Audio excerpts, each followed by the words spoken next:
Come and listen to my story about a man named Jed. A poor mountaineer barely kept his family fed. And then one day he was shooting at some food, and up through the ground come a bubbling crude. Oil, that is, black gold, Texas tea. Well, the first thing you know, old Jed's a millionaire. Kinfolk said, Jed, move away from there. Said, California is the place you ought to be. So they loaded up the truck and they moved to Beverly Hills, that is, swimming pools, movie stars, the Beverly Hillbillies.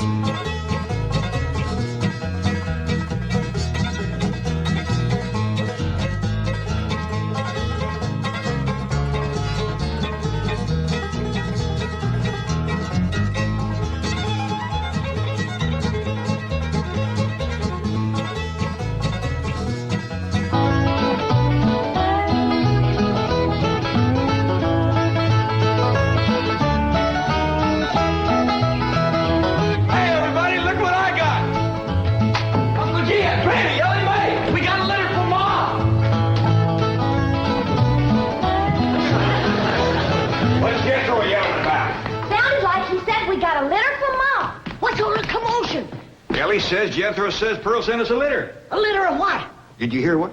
No, but I bet you it's kittens. Kittens. Pearl's always trying to give away kittens. Oh, there y'all are. Where's the kittens, Jethro? What kittens? Didn't your ma send us some kittens? Just a minute. No, just a letter. Jethro, how could you think that kittens would... Well, come on, sit down. Let's hear what Pearl's got to say.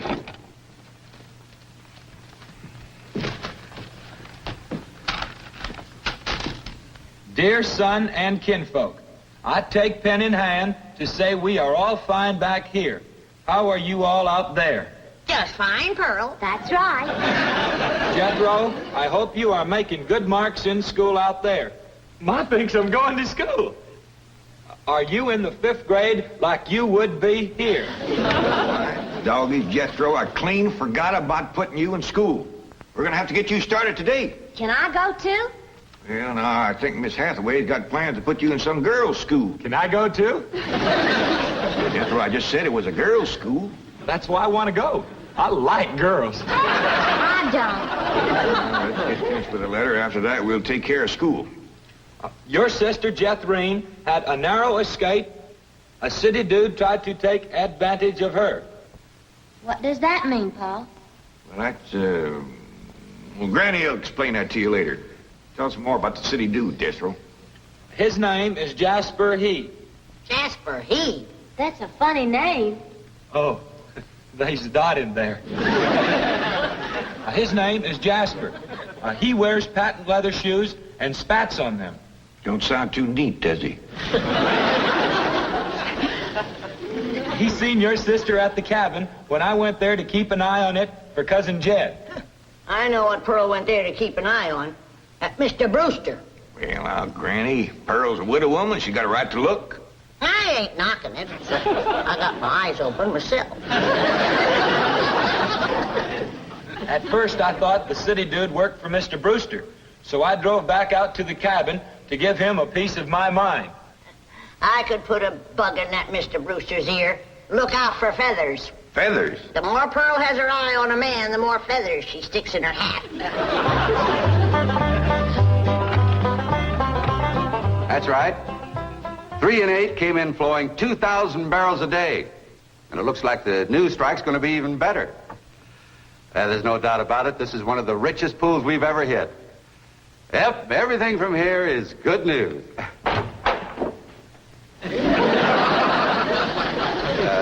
Well, not everything. I'll call you back.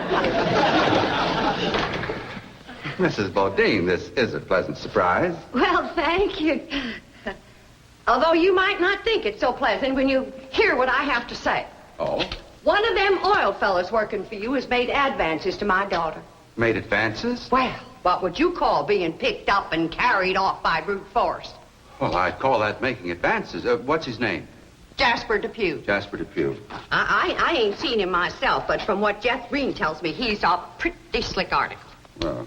Oh, Mr. Brewster, You don't know how hard it is for two girls living alone like Jethrine and me. You see, my son Jethro's in California with Cousin Jed, leaving us no man to protect us. I'm a widow woman, you know. I guess wherever you have two unattached girls living alone, there's bound to be trouble. Especially when the girls are the kind that men call lookers. Did you say his name is Depew? Jasper Depew. Calls himself Jazzbo. Oh, Jethrine says he's a flashy dresser and a fancy talker and drives a sporty car. Regular big city dude. I guess Jethrine's kind of like me when it comes to tall, handsome city fellas. I'm just putty in their hands. Nope, no one by that name working for OK Oil. You mind if I look? Well, no, go right ahead. I'm bound and determined to find the rascal that trifled with the affections of my sweet, innocent, helpless baby girl. Ma! Jethrine, I thought I told you to stay in the buggy. I seen Jasper Depew coming. Here? Yes'm. Oh, well, thank goodness we got Mr. Brewster to protect us. Oh, there he is. Mr. Brewster throwed his arms around me and helped me in his strong embrace. What's an embrace, Paul? Well, that's when folks kind of twine their arms around one another. You mean like wrestling? It's sort of like wrestling, except they ain't mad.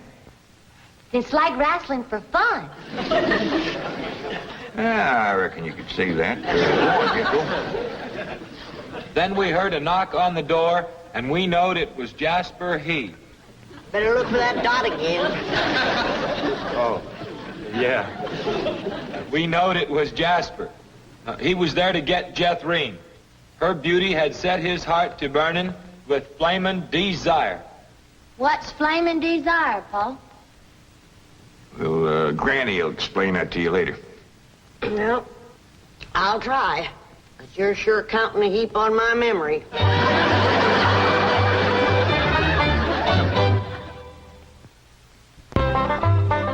Read on with your Mo's letter there, Jethro. Yeah, it's getting good. One city fella's got his arms around Aunt Pearl, and another's waiting at the door to grab Cousin Jethrine. My only thought was to save my daughter, so I tore loose from Mr. Brewster's embrace. I saw Jethrine heading for the door, so I quick throwed myself betwixt my child and danger. Sweet innocent Jethrine, not knowing better, let that rascal in. He went right to sweet-talking in a voice smoother than fresh churned butter. Hello again, you great, big, beautiful lump of sugar. I brought you something all the way from Eureka Springs. Genuine orchids growed in a hothouse. And this lovely young girl must be your sister. I'm her ma. No. Yeah. Well, for Jethrine's beautiful mother, a little gift of genuine French imported perfume all the way from Paris, France. Oh, well, you had an order. Oh, my goodness. Genuine Paris, France perfume. Look at that French writing on there. That says, "Ah, d'amour." That means, oh, love. Ain't he a sport, Ma? And for Jethrine's handsome father, a genuine cigarette case. Silver. Thank you, but I am not Jethrine's father. No, Mr. Brewster ain't my husband. He's just a friend. Well, any friend of Jethrine's beautiful mother is a friend of mine. This is from old Mexico and hammered out of solid silver by the Aztecs Indians hundreds of years ago. Well, that brings up an interesting question. Why would the Aztecs make cigarette cases when they had no cigarettes? That is an interesting question. I'll have to ask some of my Aztecs friends about that. Hey, Doll. Remember, ain't she sweet? Well, I've read... Hey, what happened to your orchids? Nothing. I ate them already. You mean you ate all them expensive orchids? Ma, you should have spoke for one. They wasn't very filling. She's sweet. From her head down to her feet, and that's a long way. But I ask you very confidentially, ain't that baby sweet? Ain't she large?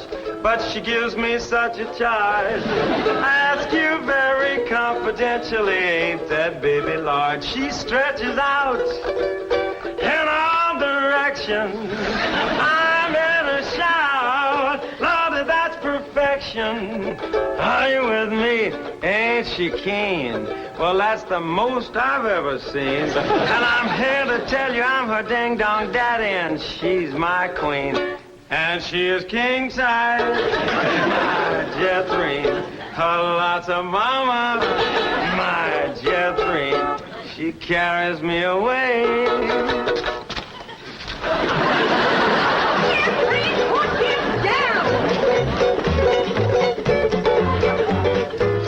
So your sister Jethrine has got herself a steady fella now.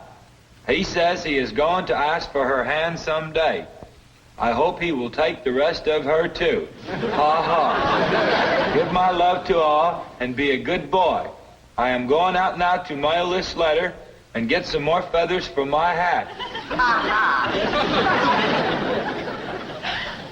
As ever, your loving mother. Gee, sure nice to hear from Ma. They're nice here. Jethro, you and me's got to go right out and find a school and get you to going. Granny, you pack up a nice lunch for Jethro to tote along. How about a big mess of poke greens and chitlins with some pone and a big pot of sorghum to dip it in? Fine. Oh, Granny, it don't have to be that fancy. Some of the other boys here in Beverly Hills might not have it so good. They'd go to complaining to their folks. Let them complain. It ain't gonna hurt none to raise their standard a little. I'll get the truck, Uncle Jed. Paul, please let me go with Jethro. I can help him fight if the big kids in the 5th grade goes to picking on him. I know for sure that Miss Hathaway's got other plans for your schooling. But with Jethro gone, I won't have nobody to play with. Oh, yes, you will. I just remembered something. Mr. Drysdale's stepson is coming home for Thanksgiving. And he's going to be living right next door. And you can play with him. Mr. Drysdale gave me some pictures of him. Here's some pictures of Sonny. That's what they call him, Sonny. He's been going through a lot of schools, and you ought to know some real good games to play. Ain't he something? Yeah, but what? Well, he's a boy. Are you sure? Really, just because he's wearing... Well, there's Jethro. Now, you keep thinking about how much fun you're going to be having with him right next door. You know, he does kind of favor that movie actor, Rudolph Valentino. Here's Jethro's lunch. I didn't have time to fix much, but it'll hold him till he gets home from school. I got a little surprise in there. I've been saving it for a special day, and I reckon this is it. What is it, Granny? Deviled hawk eggs. Doggies. Makes me wish I was going to school.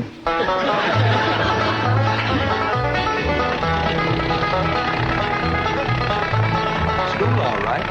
Millicent, Schuyler, and Potts. I reckon them 3 is the teachers. 3 teachers. Must be awful big school. I'll say. Well, let's go in there and get you started.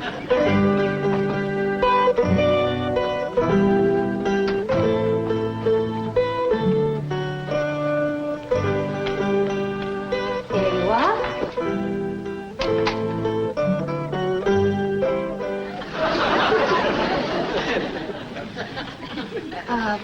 May I help you? Well, reckon maybe you can. Diana, someone has parked a most disreputable-looking vehicle outside my window. Perhaps it was these gentlemen. Oh?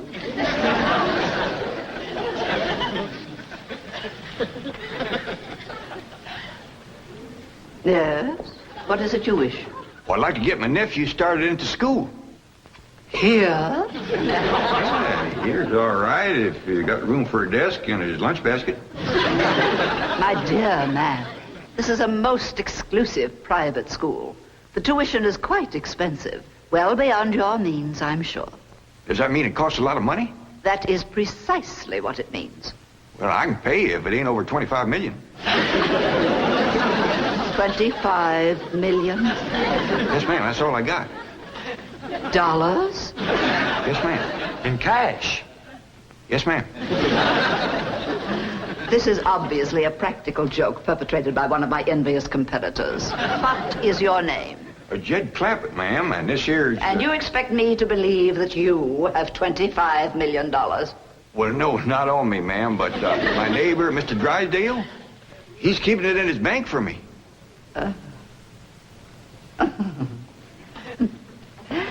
Get me Milburn Drysdale at the Commerce Bank. You see, it just so happens that Mr. Drysdale holds the mortgage on this school, so we are very well acquainted. Hello. I'd like to speak with Now, if you wish to admit that this is a hoax and be on your way, we will forget the entire incident. Otherwise, you may be liable to some sort of action for invasion of private property and impersonating a millionaire. Mr. Drysdale is coming on the line now. Thank you. This is your last chance, Mr. Clampett. My next call will be to the police. Very well. Mr. Drysdale, Millicent Schuyler Potts here. Come in, come in, come in, come in. Thank you, ma'am. Diana, tea for these gentlemen. Crumpet? Oh, no, ma'am. Clampett. Diana, use a spode tea set. Well, sit down, sit down, sit down, sit down. Just the two of us. Ellie Mae and Granny didn't come. Well, do make yourselves comfortable. Mr. Drysdale's exact words to me were, well, never mind his exact words. Apparently he values your friendship greatly, and Mr. Drysdale is a very important mortgage. Ma'am. Now then, shall we talk about your youngster who's entering our 5th grade? What is his name? Jethro Bodine. Bodine? Jethro. No, ma'am. Jethro Bodine. We always put the last name first. Now, male, of course. Yes, ma'am. Just got a letter this morning. Date of birth? December the 4th. Year? No, ma'am. Back home. We only been here a few weeks. Perhaps you should answer the questions for our vital statistics. Now, we need to know the complete birth date, which in turn gives us the exact age. Now, we have December 4th, and judging from the fact that your nephew is entering the 5th grade, I would surmise that the year is 51 or 52. Am I correct? Oh, Jethro ain't near that old. And in the 5th grade? Why, that's wonderful. Well, perhaps we have a budding genius on our hands. Archie! I'll pour. Oh, Diana, I'd like you to bring me one of our boys' uniforms to show these gentlemen. A 5th grade size. No, on second thought, you'd better make it 3rd grade. He's younger than average. We require that all of our students wear identical uniforms. It makes for less friction that way. Otherwise, the boys of millionaires are apt to be taunted by the really rich. I bet you Jethro will look right good in a uniform. He can't wait to be a soldier. Oh, yes, many a young lad is like that. However, our uniforms do not reflect any militaristic design. No, rather, we strive for something gay, attractive, and smart. Oh, there you are. Charming, isn't it? Now, you take this home and have Jethro wear it when he comes to school in the morning.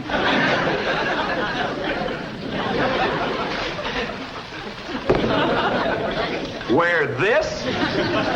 Afraid Granny will have to make considerable changes in this before it'll fit Jethro. So tiny? Ma'am.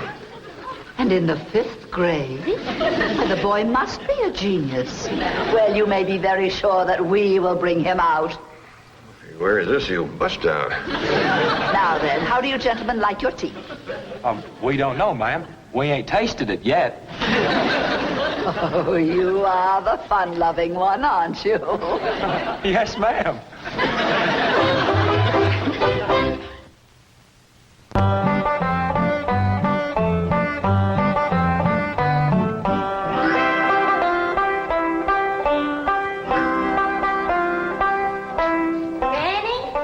Jethro's school clothes. You want me to help let him out? Oh, well, thank you, Ellie, but let's see what has to be done. Maybe they fit him already. That's supposed to be a hat? I reckon so. What's that? Well, Jethro said it stands for pots. Pots? That's the school he's going to. Pot school. Hell, he'll be learning a good trade. If there's something folks always needs, it's pots. Jethro can make you some dandy new ones once he catches on to it. Who in the Sam Hill is supposed to wear that? Well, Jethro, I reckon. Jethro couldn't have wore that at 3. Paul said it'd take some letting out. Letting out? There ain't enough seams in the whole world to let that out. How's it going, Granny? Are you getting my uniform already? Jethro Bodine? No, Granny. Over to school, it's Bodine Jethro. Ellie Mae, leave the room. Ain't you got no shame running around here in your underpants? Granny, these ain't underpants. They swimming trunks. You wrap that towel around you before I cut a switch. But, Granny, Miss Hathaway says... I don't care who says what. I'll be glad when your ma gets out here to take you in hand and to make you some school clothes. These things ain't never gonna fit. But, Granny, I gotta have these in the morning. It's a rule. All us kids over there's gotta wear these. And that coat, too. Yeah. I sure wish your ma was here with her sewing machine. Pearl's a whiz at making clothes. Now that you're going to be keeping company with Jazzbo Depew, you're going to need some nice clothes. I like the little feller, Ma. I'm glad, Jeffrey. But you got to stop picking him up all the time. He ain't heavy. That ain't the point. It don't look fitting for a girl to run around carrying a fella.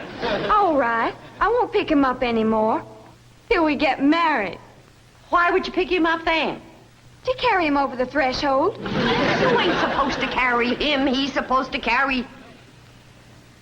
No, that's ridiculous. I declare, I don't know how I'm going to keep you in clothes the way you're shooting up. I start a new outfit, and by the time I get it stitched together, you've outgrown it.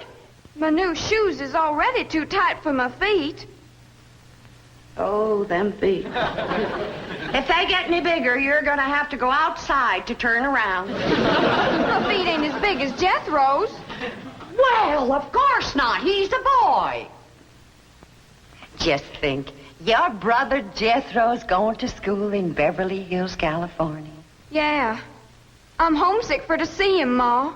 Me too, Jethro. I'll bet your rich Uncle Jed has Jethro duded up like one of them actors in movie pictures. I can't understand these Beverly Hills schools. Wearing that uniform ain't gonna make you no smarter.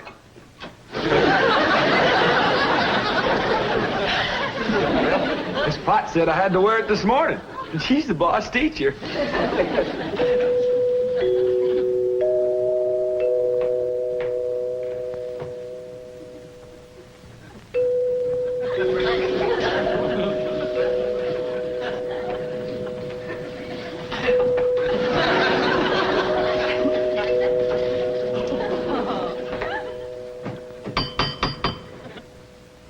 Dang, if Jethro ain't right.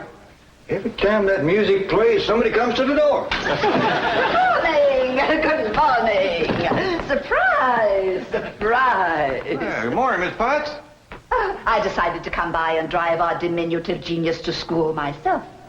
What? Your nephew, Jethro. Oh, yes, ma'am. Jethro! Come on down here. You got to ride to school. Well, that's mighty nice of you, ma'am. Oh, tut. I'm going to give the boy my personal special attention. I feel that when one... Well, howdy there, Miss Potts. You come to take me to school? You betcha she is. I want you to be a good boy and make good marks so your ma will be proud of you. This is your nephew? Ma'am, you met him yesterday, remember? Of course, he does look a mite different in his uniform. Granny had a time getting it to fit, but she done it. You are in the 5th grade? Oh, yes, ma'am. Just finished 3 years in the 4th. But I can't. It's impossible. Oh, that ain't nothing. He got through the 1st grade in only 2 years. Under no circumstances can I allow this. Well, say, here comes Mr. Drysdale. I reckon he's coming to see Jethro off to school. Come along, Jethro. Hippity hop. This is the way we go to school. This is is the way we go to school. Here's Jethro's lunch. Oh, Jethro! You forgot your lunch. Now, Jethro, you share your grits and fat back with Miss Potts today.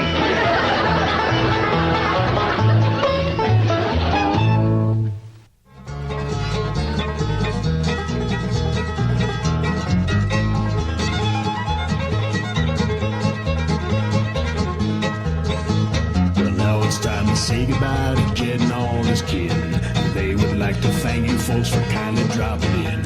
You're all invited back next week to this locality to have a heaping helping of their hospitality. Hillbilly, that is. Said a spell. Take your shoes off.